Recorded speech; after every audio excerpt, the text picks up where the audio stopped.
The Big Saturday Read. This is an old BSR from 2017. It's my favorite, so Alex and I agreed that I would do the podcast. The factual background is necessary to understand the context in which the argument regarding the discovery of ignorance is concerned. There had been a by-election in which the opposition didn't do well, and Alex was urging the opposition to discover ignorance in order to learn and do better. This was in anticipation of the general elections which were due in 2018. I love the argument about the discovery of ignorance, which is timeless. Bikita West by-election and the discovery of ignorance. So here we go again. An election has been held in Zimbabwe. ZANU-PF has prevailed. No, it hasn't just prevailed. It has practically pummeled the opposition candidates in Bikita West constituency. Not unusually, the opposition is crying foul. For its part, civil society is reporting on the irregularities and malpractices associated with the election, almost all of them allegedly authored by or associated with ZANU-PF. It's a hugely familiar story. For the opposition that contested, the figures are bad, awfully bad. The winning ZANU-PF candidate got 13,156 votes, which makes up 77% of the total votes. The runner-up, representing the new kid on the block, former Vice President Joyce Mjuru's Zimbabwe People First, ZIM-PF, is a very long distance behind with 2,453 votes, less than 15% of the votes. ZIM-PF must be wondering whether this was the right moment to announce its arrival into the murky world of Zimbabwe's electoral politics. As feline sounds go, this performance is a purr rather than the roar of a lion. The result has far-reaching repercussions. Whatever bargaining strength it had in coalition talks with fellow opposition parties has suffered some degree of depreciation. There's little point talking about the remaining candidates. None of them could rally 1,000 votes. Hea Shoko, a former MP for the constituency who contested as an independent on this occasion, could only manage a mere 76 votes. In a more glorious past, 9 years ago, wearing the apparel of MDCT, Shoko had managed to gather more than 7,000 votes to win the election, albeit by the narrowest of margins. Clearly, the mountain has become a molehill. Altogether, the opposition candidates got just 3,729 votes. That's less than 30% of the ZANU-PF candidates' votes and just 22% of the total votes. The embarrassment is complete when one considers that there were 247 spoiled votes, meaning bad votes outnumbered votes for the last two candidates put together. It's an abysmal show, whichever way one looks at it. The opposition says ZANU-PF stole the election once again. A familiar cry too. They are right to complain about ZANU-PF's dirty tactics, which are corroborated by civic society observer groups like ZESNI, ERC, Heal Zimbabwe Trust, and Crisis Coalition. But it's not as if they were not aware of what they were getting into. With 37 years of electoral experience, Zimbabweans have a fair idea of what to expect from ZANU-PF, which has refused to reform electoral laws and practices, prompting the main opposition party, the MDCT, to boycott by-elections. A man who goes headlong into a beehive without protection will most certainly be stung. That ZANU-PF behaves in this manner is not a new discovery. Discovering ignorance. The problem is not that the opposition do not know how ZANU-PF conducts elections. It is that the Zimbabwean opposition has not discovered ignorance. Because it has not yet discovered ignorance, it continues to do the same thing over and over again. This charge applies to civil society and intellectuals as well. By discovery of ignorance, I mean acknowledging and proceeding from the standpoint that we do not know and therefore we must learn and find out more. This can only be done when we accept that we are ignorant, that we do not know. That we do not know everything is the basis of modern science and the scientific revolution, says Noah Harari in Sapiens, a brief history of humankind. Open quote. Even more critically, he writes, science accepts that the things we think we know could be proven wrong as we gain more knowledge.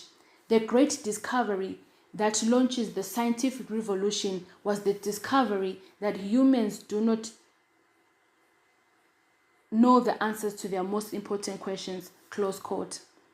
This is an important lesson for Zimbabwe's opposition. Many of us believe that we have a fair idea what is wrong with the electoral system in Zimbabwe. Many of us also believe we know why ZANU-PF prevails in elections. Indeed, many of us believe we know why people, especially rural voters, vote for ZANU-PF.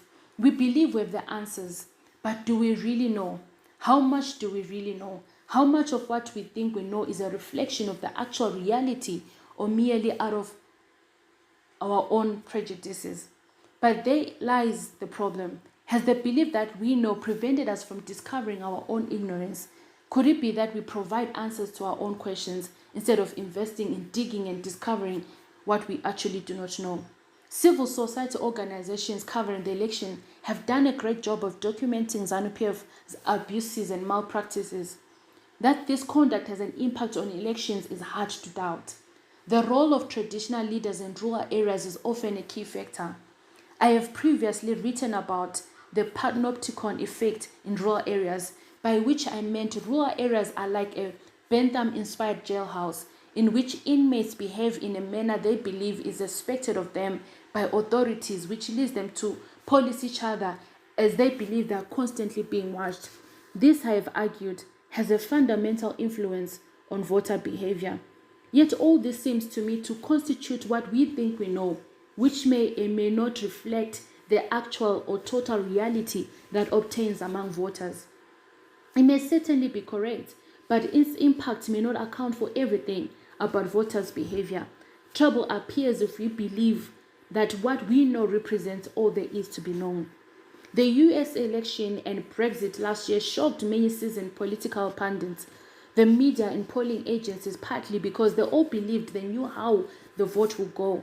The results prove that actually they did not know. The aftermath of both events has seen extensive post-mortems of what happened and how the majority in both countries could have made those seemingly improbable choices. Likewise, voting for ZANU-PF seems to be the most improbable choice for the average voter. In fact, it sounds totally irrational. It would seem no reasonable person could vote for ZANU-PF given the dire economic and social situation brought by its 4 decades in power. They could only do so if they were coerced or bribed into doing it. That is the common thinking within opposition spaces. And so we point to the machinery of coercion, we point to incidents of force, violence, and intimidation. We highlight the abuse of food aid, agricultural inputs, and the grossly biased media. Collectively, these factors become our predominant explanation of why ZANU-PF prevails in an election when, in our view, it is supposed to lose. But is this a complete or convincing explanation of ZANU-PF's electoral dominance? How much of ZANU-PF's 77% of the votes in this by-election is due to electoral malpractices and related abuses? In other words, how much of the 77% of ZANU-PF's success is accounted for by organic support, which is unaffected by electoral malpractices and abuses? This can only be known if the opposition discovers its ignorance. Such a discovery is a driver in the search for knowledge, but searching for this knowledge requires the deployment of resources and expertise. Nevertheless, the most important area where the discovery of ignorance is fundamental is in respect of what to do in light of what is known of ZANU-PF's electoral malpractices and abuses. For 37 years, the opposition have entered elections aware of how ZANU-PF will behave, but without a clue, apart from mere hope, how to overcome it. In 2013, it was plain that ZANU-PF favored an unfair playing field and that the election would not be fair. But the opposition went ahead and participated anyway, some believing in the generosity of hope and others believing in the force of providence. 4 years later, I do not think the opposition as a collective has figured out how to overcome the impediments that ZANU places in its way. Come 2018, the opposition will be relying once again upon hope and providence And when ZANU-PF prevails, there will be a familiar cry of a stolen election. It is unlikely that the behavior that ZANU-PF exhibited in Bikita West will be any different from the behavior it will demonstrate in 2018. What's to be done? Harari says modern science's willingness to admit ignorance has made it, open quote, more dynamic, supple, and inquisitive than any other tradition of knowledge, close quote. This has enabled humans to have a better understanding of the workings of the world and to develop new inventions. The opposition must take a cue from the wisdom of science. We all, opposition, politicians, civil society, intellectuals, must discover our ignorance. In other words, we must admit our ignorance and invest a great deal more in search for knowledge of our politics and voter behavior. The sooner this is done, the better. The answer no longer lies merely in seeking reforms to the electoral systems, but acknowledging that ZANU-PF will not change its ways before 2018, and therefore devising ways to overcome the system in its present state. Wamagaisa.